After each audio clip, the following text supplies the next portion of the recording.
성과 사랑의 윤리 기본 문제 풀어드리도록 하겠습니다. 59페이지이고요. 1번 문제입니다. 1번 문제와 같은 형식은 수능에서 자주 나오는 문제이기는 해요. 많이 어렵지는 않고요. 내용 보시면 이 사상가가 누군지 파악을 하시면 되는 거고, 그리고 그 사상가에 해당하는 걸 고르시면 되는데 굉장히 어렵지 않게 많이 출제가 되고요. 정답률이 높은 그런 문제로 출제가 되지만 자주 출제되는 문제이기 때문에 여러분 기억하시면 좋겠습니다. 1번 문제, 다음 사상가의 입장으로 옳지 않은 것은 이고요. 사랑은 참여하는 것이지 빠지는 것이 아니다. 이 말 중요한데요. 빠지는 것이 아니다. 요거 알아두시고요. 그래서 사랑은 주는 것이다. 주는 것이다. 같은 의미인데요. 내가 그 사람을 사랑함으로 인해서 그 사람의 소유를 갖는다. 이런 게 아니라 그 사람과 이렇게 같이 하는 거다라는 거죠. 그래서 이 사람이 쓰신 책이 소유냐 존재냐 라고 하는 책이 있는데, 사랑을 이렇게 소유하는 것이 아니라 그 사람 우리가 사랑하니까 너는 내 거야 라는 식의 소유가 아니라 주는 것이다 라고 함으로써 그 사람을 인정해 주어서 참여, 서로가 하나의 인격체로 존중하는 일이다 를 주장하는 사상가예요. 이 사상가 누구시냐면 에릭 프롬이라고 하는 사상가입니다. 사랑의 기술이라고 하는 책을 쓰셔서 굉장히 유명하시고요. 우리 문제에서는 아주 많이 출제되는 빈도수가 높은 그런 사상가라고 보시면 되겠습니다. 쭉 보시면 주는 것이란 무엇을 포기하고 빼앗고 희생하는 것이 아니래요. 이 말도 기억해 주세요. 희생하는 것은 아니에요. 이 말 기억해 주세요. 그것은 자신의 충만한 생명력과 힘을 드러내는 일이다. 나의 생명력을 드러내는 거예요. 내가 그 사람을 사랑하니까 그 사람을 위해서 무언가를 해주는 것이지 희생하는다라는 의미는 아닌 겁니다. 이를 통해서 자신을 활기차게 살아있다는 기쁨을 느끼고요. 물질적인 영역에서 도저히 줄 수 없는 한계점이 존재하지만 사랑에는 도저히 줄 수 없는 한계점이 존재하지 않고, 우리는 인간적인 영역에서 기쁨, 흥미, 이해, 지식, 유머, 슬픔 등 자신의 안에 모든 생명력을 얼마든지 줄 수 있습니다. 이를 통해서 타인을 풍족하게 하며 동시에 자신의 생명력을 보양한다. 이렇게 얘기하고 있어요. 약간 실존주의적인 경향을 갖고 있는 그런 사상가이고요. 희생이라는 말 때문에 여러분들이 간혹 오해를 하실 때가 있는데, 내가 살아있는 것을 느끼고 내 생명력과 힘을 드러내고 이를 통해서 자신을 활기차게 느끼는 것이 사랑이지, 그냥 자기 자신이 하고 싶은 모든 일을 포기하고 다른 사람을 헌신하는 것, 다른 사람을 위해서 헌신하는 것, 희생하는 것, 이런 것은 사랑이 아니에요. 그래서 헌신이라는 말을 쓸 수는 있지만 이 앞뒤의 문맥을 보시면서 좀 파악하셔야 될 것 같습니다. 에릭 프롬에서 제일 중요한 건 사랑의 4가지 요소였죠. 보호, 책임, 존경, 이해, 이렇게 4가지가 있었죠. 이 4가지를 바탕으로 해서 문제를 풀어주시면 될 것 같습니다. 1번, 사랑은 상대방에 대한 참된 이해를 바탕으로 인도되어야 한다. 이해, 다른 말로 지식이라고도 해요. 다른 사람을 알아야 그 사람이 원하는 바를 해줄 수가 있겠죠. 그 사람을 존중하고 이해하기 위해서 그 사람이 원하는 바를 이해하셔야 됩니다. 그 사람을 이해하셔야 돼요. 2번, 사랑은 상대방의 이해와 존중으로 소유하는 것이다 라고 했죠. 아까 여기 말씀드렸지만 소유냐 존재냐에서 에릭 프롬이 강조하는 건 소유가 아니었어요. 그 사람을 소유하는 건 사랑의 방식이 아니죠. 그래서 이거는 잘못된 표현입니다. 앞에 이해와 존중을 바탕으로 한다라는 말은 맞는 표현이에요. 그렇지만 어쨌든 소유하는 것이다 라고 하는 건 잘못된 설명이라 2번이 정답이 되시겠습니다. 3번, 사랑은 능동적으로 활동하여 자신의 생동감을 보양하는 것이다. 여기 위에 나와 있죠. 생명력과 힘을 드러내는 것이다. 나와 있으니까요. 맞는 표현이고요. 4번, 사랑은 상대방의 요청에 성실하게 응답하는 것. 이게 이제 책임이라고 보시면 되겠습니다. 응답하는 것, 그 사람이 이렇게 요구하는 거에 대해서 응답하는 것, 성장에 대한 관심을 가지고 배려하는 것, 이런 것들이 다 책임에 해당하는 내용이라고 보시면 되고요. 5번, 사랑은 상대방을 지배하는 것이 아니라 있는 그대로 보는 것이다. 말씀드렸다시피 소유냐 존재자에서 그 사람을 내 걸로 그냥 소유하려고 하는 지배력을 행사하는 게 아니라 있는 그대로 그 사람은 그 사람, 나는 나대로 인정하는 것이죠. 그래서 정답은 2번으로 찾아주시면 되시겠습니다. 요 말은 존중이라고 하는 말로 이해하시면 되시겠네요. 2번 문제 볼게요. 다음 입장에서 지지할 견해로 적절하지 않은 것을 골라라 라고 되어 있습니다. 인간은 자신의 성적 행동을 자신의 판단에 따라 스스로 결정할 수 있는 권리가 있대요. 이걸 우리가 자기결정권이라고 하죠. 우리 삶과 죽음에서도 나왔던 그런 자기결정권인데요. 여기는 성과 관련되는 거니까 성적 자기결정권이라고 보시면 되겠습니다. 그런데 어떤 사람들은 자신이 원한다면 어떤 성적 행위를 할 수 있다는 입장에서 성의 자기결정을 성적 방lum으로 이해하는 경우가 있답니다. 우리는 이러한 사고방식이 초래할 수 있는 문제점에 대해서 반성적으로 설사해라 라고 하니까 자기결정권이 있기는 하지만 성적인 방종처럼 그냥 아무거나 할 수 있는 건 아니다. 이런 이야기가 되겠죠. 적절하지 않은 것을 골라라 라고 되어 있네요. 1번 상대방의 성의 자기결정권을 침해해서는 안 된다. 그쵸? 다른 사람의 자기결정권을 침해하면 안 되겠죠. 맞죠? 그 다음에 2번 자신의 인격을 훼손하면서 성적 행동을 해서는 안 된다. 그렇죠? 자신의 인격을 훼손하는 것까지를 자기결정권이라고 얘기할 수는 없다라는 거죠. 3번 인간의 성이 지니는 사회적 인격적 가치를 존중해줘야 된다. 그렇죠? 맞는 얘기네요. 4번 상대방을 존중하려는 의도는 성적 행위의 필요 충분 조건이다. 상대방을 존중하려는 의도가 필요 충분 조건이다 라고 하는 표현은 다른 조건이 필요 없다 이런 의미라고 생각하시면 돼요. 내가 상대방을 존중하고 좋아해 라는 좋은 의도가 있다고 해서 모든 행위가 다 허용될 수 있을까요? 그렇진 않습니다. 내가 너를 좋아하니까 너는 내 소유야 이렇게 이야기할 수 없죠. 필요 충분 조건이 될 수 있는 것은 아닙니다. 모든 다른 조건이 필요 없는 것은 아니죠. 그래서 정답은 4번으로 찾으시면 되겠고요. 5번 각 개인은 자율성을 가지고 자기 성적 자기 결정권을 행사해야 한다 라는 게 자기 결정권에 대한 이야기였습니다. 그래서 정답은 4번으로 찾아주시면 되시겠네요. 3번 문제 보겠습니다. 50페이지. 다음 그림은 서술형 평가 문제와 학생 답안이고요. 기억, 미음 중에서 옳지 않은 것을 골라라입니다. 성의 의미를 자연적 성, 문화적 성, 욕망으로서의 성을 나누어 본다 이렇게 되어 있어요. 이게 뭐 이렇게 자주 등장하는 그런 건 아니지만 성의 의미, 자연적 성은 신체로 인해서 발생되는 성을 이야기하고 사회문화적 성은 그 사회가 지정하고 있는 어떤 성적 결정을 이야기하고 있고요. 욕망으로서의 성은 성과 관련된 총체적인 그런 어떤 현상을 이야기할 때 쓰는 표현입니다. 그러면 살펴보시면 기억, 성별을 구분하는 신체, 생리적인 특징을 나타내는 의미 맞죠? 사회문화적 성은 성적 특징이 자연적으로 주어지는 것이라기보다는 문화적으로 구성되는 것. 그렇죠. 남성은 이래야 해, 여성은 이래야 해 라고 하는 사회문화적으로 그 사회에서 여성과 남성에 대한 어떤 인식이 그 사회의 문화적인 성을 결정을 하겠죠. 욕망으로서의 성, 디귿, 남녀의 신체적 차이를 바탕으로 신체적 차이는 자연적 성이고 심리적, 문화적 차이와 같은 남녀의 특징을 나타내는 건 사회문화적 성이죠. 그래서 요거는 잘못된 표현이라고 보시면 되겠습니다. 그 다음에 한편 사회문화적 성은 자연적 성과 달리 성적 특징이 생물학적 성과 필연적으로 연관되어 있는 것은 아니다. 그렇죠. 여성이 여성스러움이라고 하는 거는 어떤 사회에서 이런 게 여성스러움이야를 결정하는 것이지 어디였죠? 생물학적 성과 필연적으로 관련지어서 이렇게 나타나는 건 아니에요.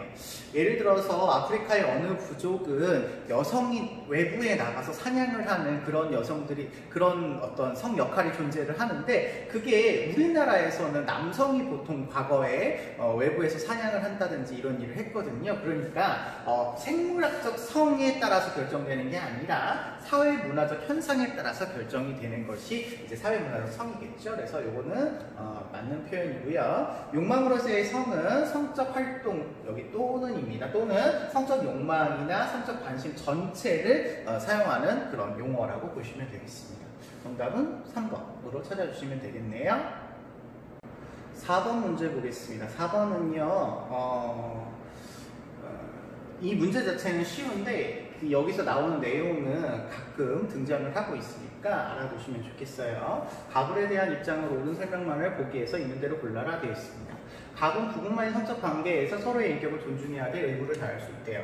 여러분 여기 나와 있는 게 지금 부부만이라고 되어 있어요.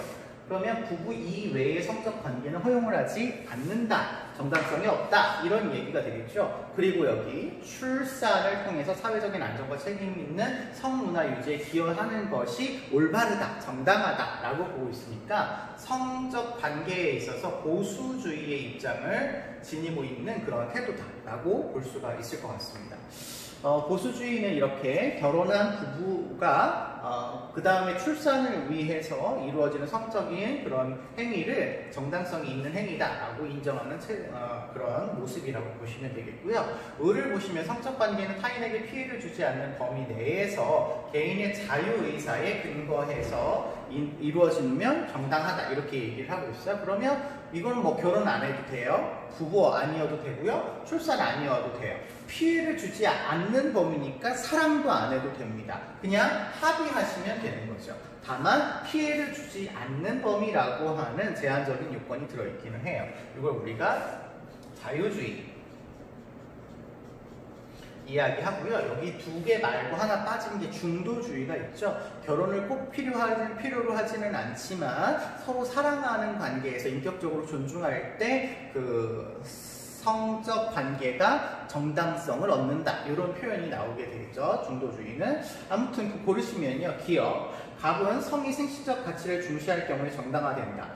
우리 성의 가치가 이렇게 뭐 쾌락적 가치, 생식적 가치, 그 다음에 인격적 가치 이렇게 세 가지가 있는데요. 보통 보수주의는 생식적 가치를 강조하고요. 자유주의는 쾌락적 가치를 강조하고요. 그 다음에 중도주의가 인격적 가치를 강조합니다. 그러니까 생식적 가치를 중시한다라는 경우에 정답이라고 볼 수가 있겠고요.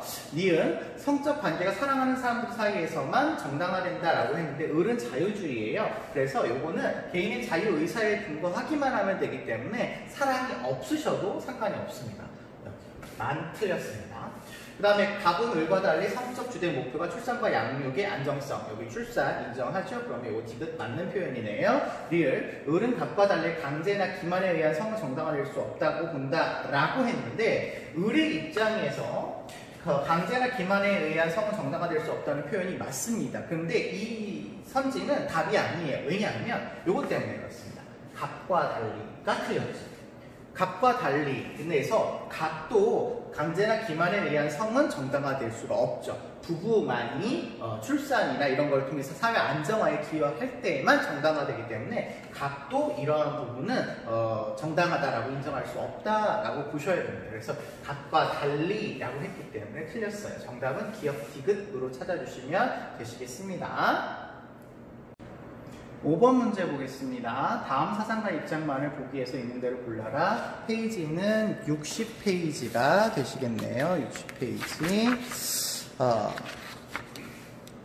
60페이지 보겠습니다. 남자들에게 강인하고 도전적인 면모가 있고 여자들에겐 순종적이고 수동적인 면모가 있다고 알려져 있지만 그것은 사회적인 편견에 불과하다. 아까 사회문화적 그런 거다 라는 거죠. 사람들이 흔히 말하는 남성성이나 여성성, 성 역할은 사회의 문화에 의해서 결정되는 것이지 태어나는 것이 아니고 만들어지는 것이다. 태어날 때는 여성, 남성의 신체적인 조건을 가지고 태어나는데 우리가 생각하는 여성성, 남성성, 남자는 뭐 해야 돼, 여자는 뭐 해야 돼 라고 하는 인식은 사회의 문화로 인해서 만들어지는 것이다. 이렇게 얘기하는 사상가예요. 그러니까 여성이라고 하는 어떤 우리가 생각하는 기존 관념, 편견이라고 하는 기존 관념은 만들어진 것일 뿐이지 여성으로 태어났기 때문에 그렇게 보지 않는다라는 거죠. 이거 시몬 디 보부아르라고 하는 사상가고요. 이거 여성은 태어나는 것이 아니라 만들어지는 것이다 라고 하는 용어가 이 시몬 보부아르의 가장 대표적인 단어라고 보시면 되시겠어요. 이것도 꼭 기억해 주시면 좋겠습니다. 보기 볼게요. 여성은 남성과 마찬가지로 자율적인 선택 능력이 있다. 맞죠? 자율적인 선택 능력이 있습니다. 정답이네요. 니은 여성성과 남성성은 각각 사회 구조 안에서 만들어졌다. 맞네요. 사회적 가치관으로 남녀의 성 역할을 결정하는 것은 잘못이다. 그렇죠. 잘못이다라고 보는 거예요. 만들어졌으니까 여성이 이래야 돼 저래야 돼 라고 하는 그런 사회적 가치관으로 남성은 이렇고 여성은 저렇다 라고 하는 건 일종의 편견이다 라는 거죠. 편견이다. 잘못됐다. 맞습니다. 그 다음에 남녀에 대한 차별은 생물학적 요소에 의해서 결정되어야 한다가 아니라 생물학적인 요소는 차이가 없어요. 그런데 태어나는 것이 아니라 이렇게 만들어진 거기 때문에 생물학적인 요소로 인해서 여성은 이렇고 남성은 저렇게 해야 돼 라는 것을 하면 안 된다를 주장하시는 거죠. 사회적 편견이다를 주장하시는 거죠. 그래서 정답은 기억, 니은, 디귿 이렇게 찾아주시면 되겠네요. 60페이지에 6번 문제 보겠습니다. 나는 전통사회에서는 남녀관계를 음양론의 관점에서 파악했다라고 생각한대요. 자, 일단 여기 전통사회 이거 기억해 주셔야 되겠고요. 우리나라의 남녀관계를 옛날에 음양론의 관점에서 파악을 했다라는 거예요. 이거 시험 문제에 자주 등장하는 거니까 조금 봐주셔야 되겠네요. 답이 먼저 나와서 자, 그런데 음양론은 본래 음과 양을 절대적인 평등의 관점에 이거 잘 기억해 주세요. 절대적인 평등의 관점에서 원래는 인식을 하셨대요. 뭐 누가 뛰어나고 누가 뭐 안 뛰어나고 이런 게 아니라 둘 다 절대적인 평등의 관점이다. 이런 이야기입니다. 음과 양은요 서로 달라요. 양이 뭐 따뜻한 거, 음은 차가운 거, 양이 낮으면 음은 밤이고 뭐 이런 식의 플러스 마이너스 남녀 이런 어떤 관계로 이루어져 있기 때문에 똑같지는 않아요. 똑같지는 않지만 이 두 아이가 서로 조화를 이루고 어우러질 때 세상 모든 만물이 나온다 이렇게 보고 있어요. 그러니까 이게 음양론이기 때문에 뭐 하나가 부족하면 안 돼요. 뭐 하나가 부족하면 세상 만물이 나오지 않으므로 상호 보완적인 역할을 한다라고 파악을 하셨답니다. 이게 원래의 음양론의 관점이에요. 그런데 어떤 사람들은 전통사회에서는 음적인 것을 낮추고 양적인 것을 높이는 관행이 오랫동안 전수됐다고 하면서 음과 양 자체가 원래 불평등한 게 아니냐라고 본다라는 거죠. 근데 그렇지 않다라고 이야기하는 거죠. 그런 의미에서 나는 이 사람들의 주장이 기억이라는 점을 간과했다라고 생각한다라는 것을 정답으로 고르시라는 겁니다. 1번 볼게요. 음과 양은 동일한 역할을 수행한다. 여러분 1번은요 틀린 답이고요. 틀린 선지고요. 잘 알아두세요. 음과 양이 동일한 역할을 수행한대요. 여러분 동일한 역할을 수행할 수도 있겠지만 모두가 동일하지는 않죠. 아까 얘기했던 것처럼 음은 음이고 양은 양이에요. 남성과 여성이 똑같을 수는 없습니다. 평등의 관점에서 보라는 거지 똑같이 대해라, 동일하게 대해라 이런 의미는 아니에요. 남자가 군대를 가니 여자도 군대를 가라 이런 의미가 아니라는 겁니다. 뒤집어서 얘기하면 여성이 출산을 하니 그럼 남성도 출산을 해라 라는 건데 남성이 출산을 할 수가 없잖아요. 그렇기 때문에 이런 의미에서 또 동일하게 똑같이 대해라 라고 하는 게 아니에요. 평등한 관점으로 존중해줘라 이런 이야기인 거지 동일한 역할 아닙니다. 만약에 동일하다고 한다면 양, 뭐 이래야 되잖아요. 근데 그런 것이 아니라 음과 양이 서로 다르지만 이 두 존재가 조화를 이루어서 모든 만물을 나타내게 한다라는 거라서 동일한 역할을 할 수는 없는 겁니다. 낮, 밤이 동일하지 않은 것처럼 그렇게 보셔야 됩니다. 그럼 2번 남녀는 상호 분리되고 독립된 존재이다. 여기 보완적인 역할을 하잖아요. 혼자만, 양 혼자만 있다면 세상의 존재가 나올 수가 없어요. 그래서 독립적이다. 여기 틀리되어 있습니다. 분리됐다. 이것도 틀리네요. 그 다음에 3번 음과 양은 고정된 역할만을 수행하지 않는다. 그렇습니다. 딱 정해진 역할만을 하지는 않아요. 여성이라고 해서 여성의 역할이 정해져 있다거나 남성이라고 해서 남성의 역할이 정해져 있는 것은 아닙니다. 시대와 상황에 따라서 다른 역할을 하기도 하죠. 양의 역할이 뭐 줄어든다면 음의 역할이 늘어나게 되고 여러분 우리 사계절 생각하시면 돼요. 봄, 여름, 가을, 겨울에서 뭐 태양과 열을 양의 역할이라고 보고 뭐 추운 것, 이런 거, 어두움을 음의 역할이라고 본다면 항상 고정적이지 않잖아요. 이게 변하잖아요. 우리나라뿐만 아니라 열대지방, 극지방도 마찬가지거든요. 이게 늘 변화하듯이 고정적인 역할을 수행하지는 않습니다. 정답은 3번이고요. 여기 고정적인 역할을 수행하지 않는다. 그러니까 너 그런 것을 간과하고 있다 이렇게 얘기하셔야 되니까 여기 맞는 말이겠죠. 그 다음에 4번 음과 양은 수직적인 위계의 구조의 속성을 지니고 있다. 수직적인 위계라고 이야기하면 누구는 높고 누구는 낮은 거예요. 근데 여기 얘기했지만 평등의 관점이거든요. 그러면 안 되겠죠. 이거 잘못된 설명이네요. 그 다음에 전통사회에서 남녀관계를 가부장적인 관계에서 파악하였다. 가부장이라고 하는 건 집에 아빠가 짱이다 이런 얘기예요. 그러면 엄마는 안 짱이라는 거니까 이것도 평등의 관점에서 어긋나는 거겠죠. 그래서 정답이라고 볼 수가 없겠습니다. 정답은 3번이 정답이네요. 7번 문제 보겠습니다. 가사상의 입장에서 볼 때 나의 기억에 대한 설명으로 가장 적절한 것인데요. 이 문제에 나오는 내용도 자주 출제가 되는 그런 문제예요. 그래서 알아두시면 좋겠고요.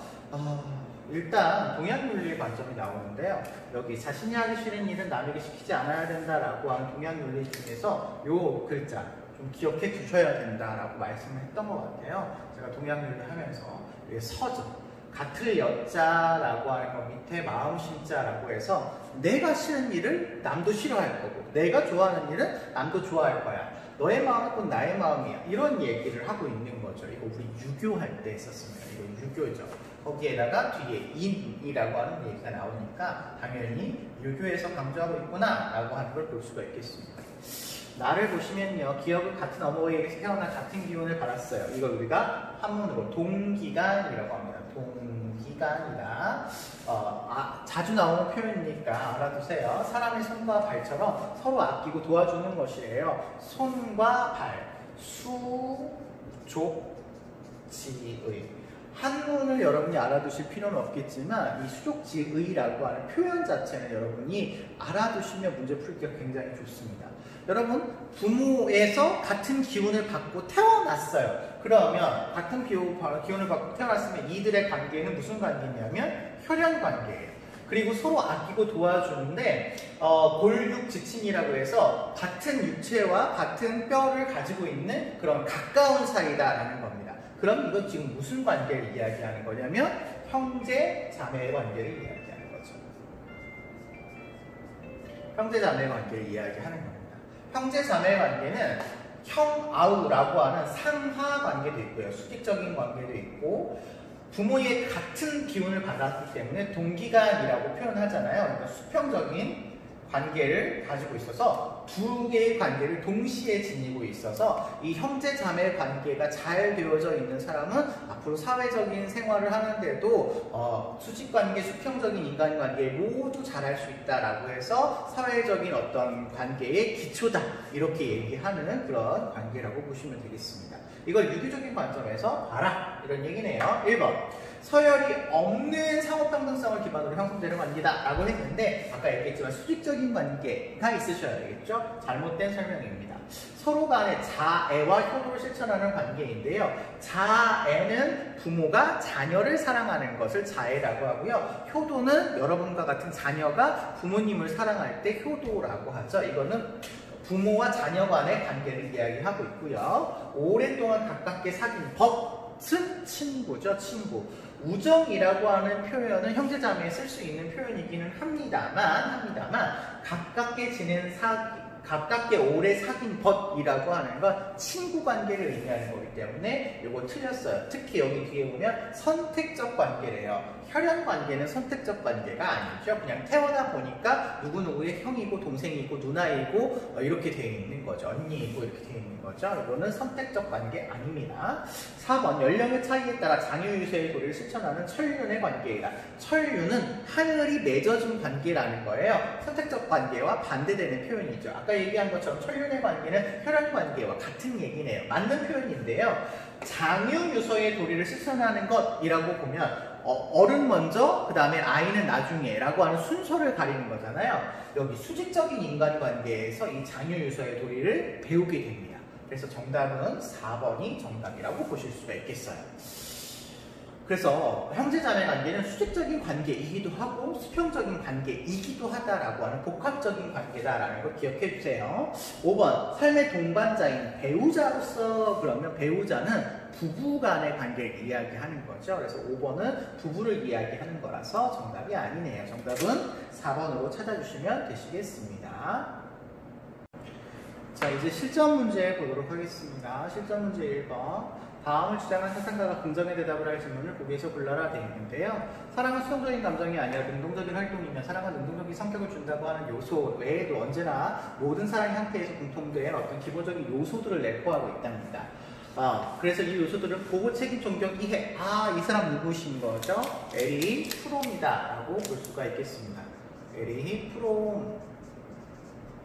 프롬이신 거네요. 보호, 책임, 존경, 이해. 그래서 이것들은 성숙한 인간, 곧 자신의 힘을 생산적으로 발휘하고 스스로 일한 결과만을 차지하려고 하는 전지전능이나 자아도취은 포기하고 오직 순수한 생산적인 활동에 의해서만 획득할 수 있는 내적인 힘의 바탕을 둔 겸손을 터득한 사람에게서만 찾아볼 수 있는 일련의 태도이다. 이렇게 얘기하고 있는 사랑의 기술에 대한 설명이에요. 그러면 이거 프롬 고르시면 되겠죠? 긍정의 대답을 할 질문을 고르시는 겁니다.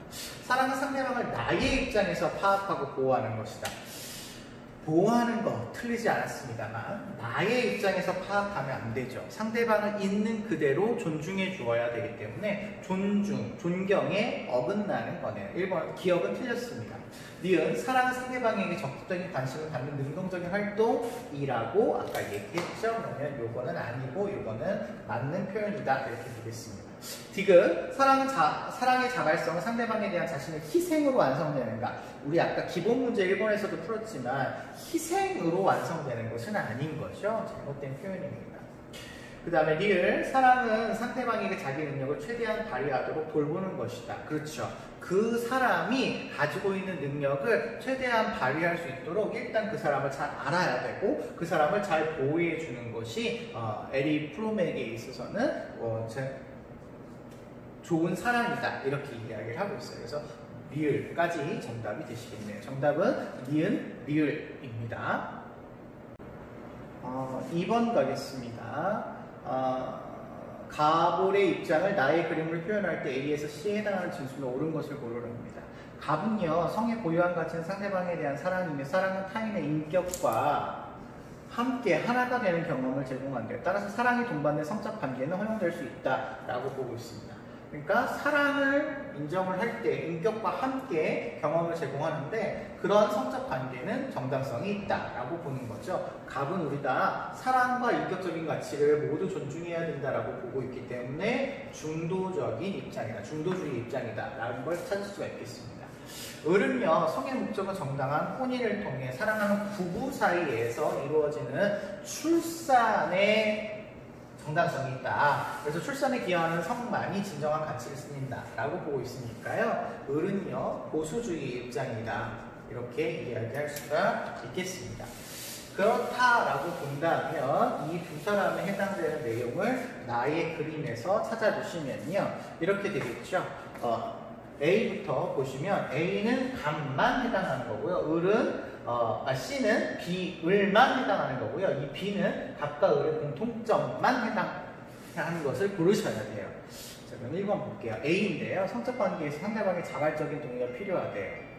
자발적인 동의는 보수주의도 필요하고 중도주의도 필요하죠. 모든 관계에서 자발적인 동의가 필요합니다. 자발적인 동의가 결여된 상태에서는 자유주의에서도 정당한 성인적 관계라고 인정을 받을 수가 없겠죠. 그래서 A, B, C 어디에도 들어갈 수가 없겠습니다. 그 다음에 2번이요. 성적 관계의 주된 목적은 생식적 가치의 실현에 있다는 이건 누구만 주장하는 내용이냐면 보수주의만 주장하는 내용이라서 A가 아니라 C에 들어갈 내용이에요. 3번 오직 쾌락만을 위한 성은 비도덕적인가 라고 보고 있어요. 쾌락만을 위한 성을 존중하려고 하는 것은 자유주의적인 맥락이죠. 자유주의적인 맥락인데 자유주의에서도 쾌락을 위한 성을 존중하지만 상대방에게 피해를 주면 안 된다를 전제로 깔고 있습니다. 그렇지만 이 중도주의와 보수주의는 이게 비도덕적이라고 할 수가 있겠죠. 그래서 여기에 들어갈 수 있는 표현입니다. 얘도 둘 다 주장하는 거죠. 정답은 3번으로 찾아주시면 되겠습니다. 4번 성을 결혼과 결부시킬 필요가 없대요. 결부시킬 필요가 없다를 주장하는 내용 이 둘 중에서는 중도주의가 되겠고 여기 나오지 않은 자유주의도 해당되겠습니다. 그러면 A에 들어가셔야 되겠네요. 5번 성적 관계에서는 타인에 대한 존중이 필수적이다. 타인에 대한 존중은 아까 여기 자발적 동의와 비슷한 표현인 거죠. 그래서 이 두 사람이 모두 주장해야 될 내용이라서 B에 들어갈 내용으로 찾으셔야 되는 내용입니다. 정답은 3번으로 찾으시면 되시겠습니다. 3번 문제 보겠습니다. 62페이지고요. 다음 사상의 입장에서 긍정의 대답을 할 질문만을 보기에서 있는 대로 골라라 되어 있습니다. 홀례라는 것은 조성이 합하여 위로는 조상을 섬기고 아래로는 후세를 잇는 것이래요. 그러므로 군자는 그것을 중히 여기고 공경하고 상담을 바르게 한 뒤에 친하게 하는 것이 모든 예의 근본 정신이며 남녀의 구별이 이루어져야 부부의 의가 확립된답니다. 이거 언뜻 보기에도 예를 강조하고요, 군자 강조하고 조상을 섬기고 뭐 이렇게 보고 있죠. 이거 유교의 어떤 내용이라고 보시면 되실 것 같고요. 특히 남녀의 구별 강조하시네요. 이거 부부 유별이라고 볼 수가 있겠죠. 부부 유별. 부부 유별은 오륜 중에 하나죠. 오륜 중에 하나이기 때문에 역시 유교적 관점이라고 보시면 되겠습니다. 그리고 부부가 의가 있은 다음에 부자의 친함이 있대요. 부자의 친함이 있어야 된다. 부자 유친. 이것도 오륜이죠. 부자의 친함이 있은 뒤에 군신의 의가 있게 된대요. 군신 유의. 이렇게 확장해 간다라는 거죠. 얘가 있으니까 얘가 있고 얘가 있으니까 얘가 있고. 그러므로 홀례는 예의 근본이다. 이렇게 이야기하고 있어요. 유교에서는 그래서 가까운 사람으로부터 먼 사람으로까지의 그 예와 인이 확장되어서 나간다를 이야기하는 그런 내용인 거죠. 보기 보겠습니다. 부부는 서로의 역할을 구분하여 수행하는가? 역할 구분은 필요하죠. 구분은 필요하지만 역할이 고정되어 있다. 이런 의미는 아니시고요. 그리고 역할에 뭐 귀천이 있다. 이런 의미도 아니에요. 구분은 하실 수 있겠습니다. 기억은 맞아요.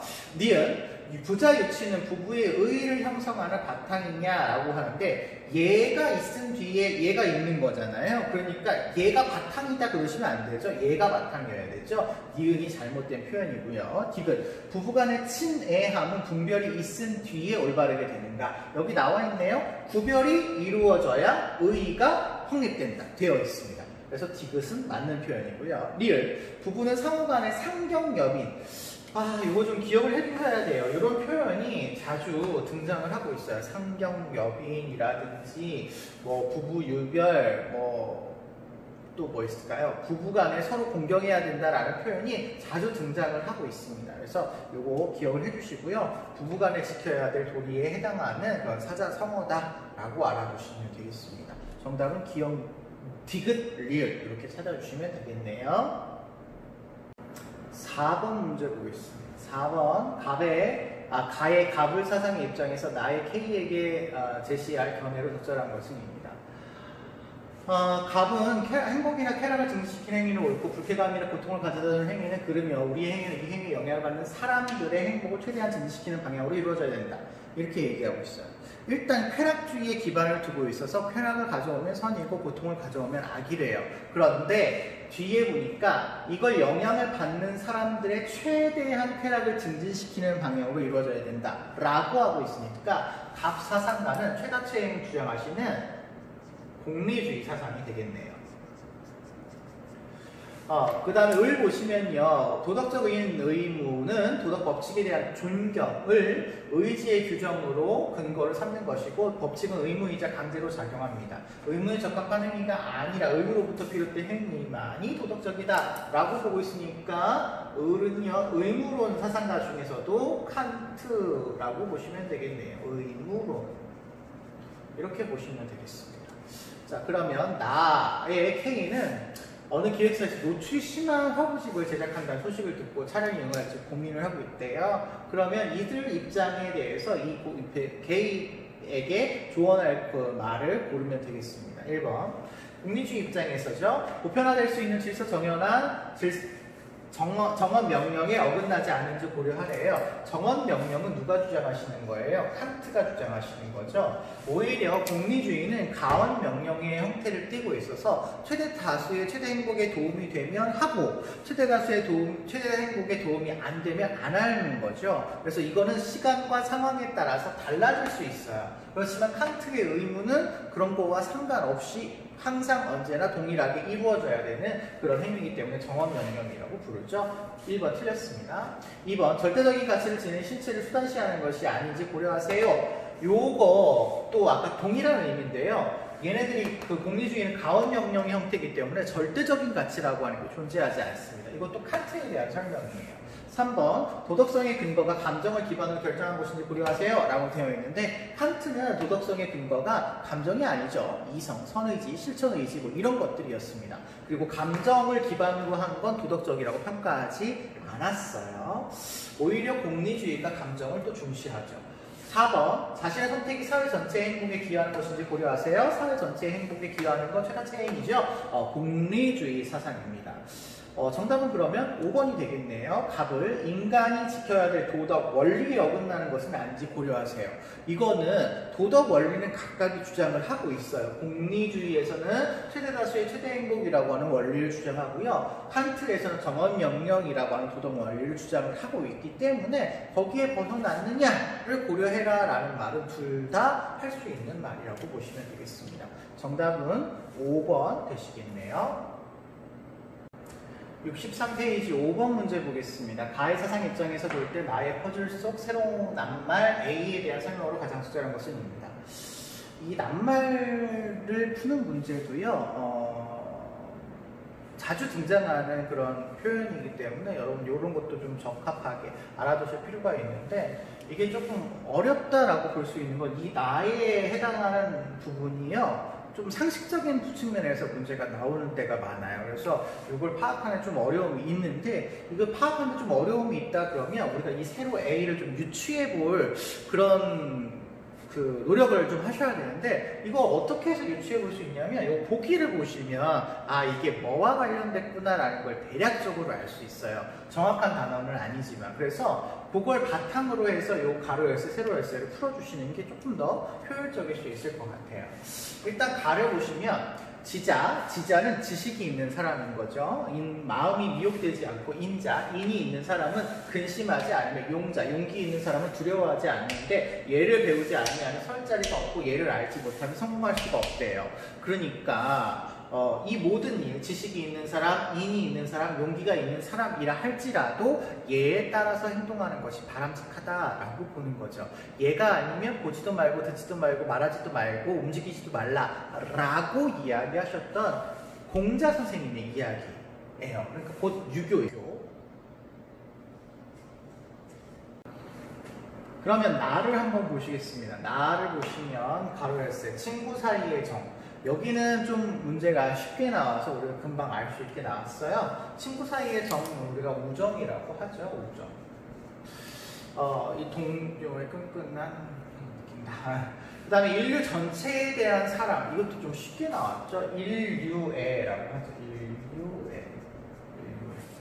그럼 세로 열쇠 A는 우애에 대한 설명인데요. 여기 보시면 이거 뭔가 가족 윤리에서 나오는 얘기구나 라는 걸 우리가 찾을 수가 있어서 이게 대충 보시고 이게 뭔지를 찾으실 수 있으셔야 될 것 같습니다. 1번 부모와 자식 간의 친함을 강조하는 도리는 뭐 부자 유친이 되겠죠. 근데 우애는 친구 간에 나누는 거니까요. 친구나 뭐 형제 자매 간에 나누는 게 우애니까요. 잘못된 표현이네요. 2번 부모에 대한 효를 실천하는 한 가지 방법이다.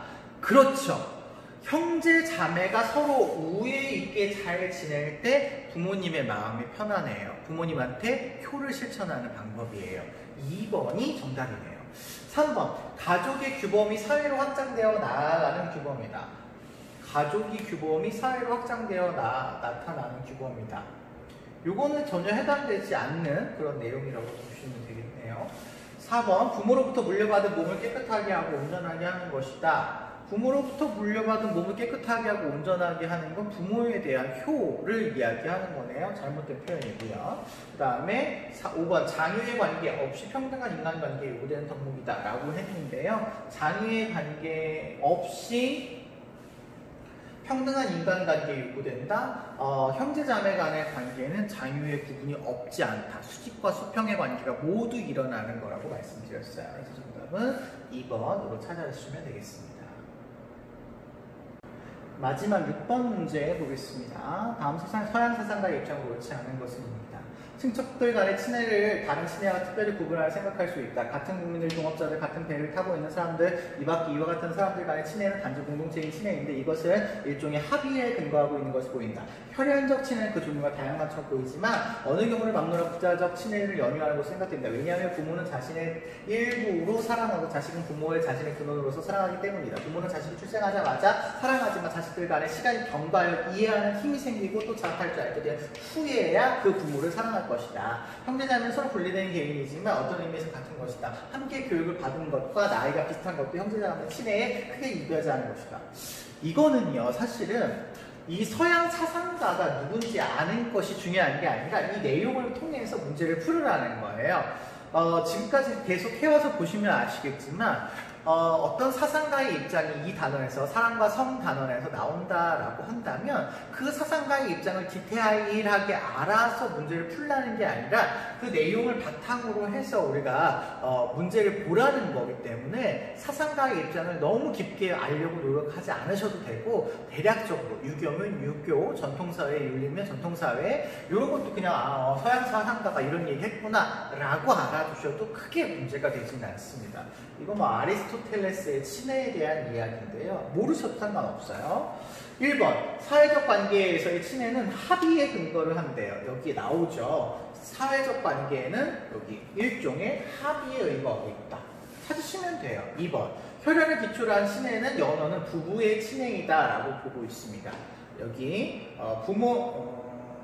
혈연적 친애는 그 종류가 다양하지만 부자적 친애에 연연한대요. 그러니까 이건 잘못된 표현이네요. 이거 잘못됐습니다. 2번이 잘못됐네요. 3번 가족 간의 친애는 자연스러우면서도 필연적이다 라고 보고 있습니다. 여기 보시면 출생하자마자 사랑한대요. 그러니까 출생은 필연적이고 자연스러운 거죠. 그러니까 이거는 어쩔 수 없는 거니까 맞는 표현이네요. 4번 가족의 친애 중에서 부모의 사랑이 자신의 사랑보다 먼저 시작된다. 그렇죠. 여기 태어나자마자 먼저 자식을 사랑하지만 자식은 나중에 시간이 경과해서 이해하는 힘이 생기고 지각할 줄 알게 된다라고 했으니까 먼저가 생기네요. 부모의 사랑이. 5번 자식은 출생하고 어느 정도 성숙한 이후에 부모를 사랑하게 된다. 똑같은 표현이네요. 그래서 정답은 2번이라고 보시면 되겠습니다. 제가 이 단원의 문제를 다 풀어드리기 위해서 굉장히 빠른 속도로 문제를 풀어드렸는데요. 여기 단원은요, 실제로 수능이나 모의고사에서 그렇게 어렵게 출제가 되지 않는 단원입니다. 그래서 너무 어렵게 접근하실 필요도 없으시고요. 원래는 지금 여기에 뭐 친구라든지 교우관계라든지 친척관계 막 이런 것들이 작년까지는 들어있었기 때문에 동양윤리 어떤 관점 이런 것들을 중심으로 알아두실 필요가 있었어요. 근데 지금 우리 교육과정이 바뀌면서 이게 다 많이 빠져서요. 너무 어렵게 접근하지 마시고 사랑, 성과 사랑 부분에서의 어떤 학자들 이런 부분만 조금 잘 기억해 주시고 다른 것들은 거의 이 제시문 안에서 알고 문제를 푸는데 마무리하셔도 크게 어렵지 않은 그런 단원이라고 보시면 됩니다. 시간 할애가 많이 필요하지 않는다 라고 하는 걸 보시고 여러분이 효율적으로 공부하시는데 도움이 되셨으면 좋겠습니다. 지금 문제 푼 거에서 많이 벗어나지는 않을 거예요. 그러면 여기까지 오늘은 문제를 풀어드리도록 하겠습니다.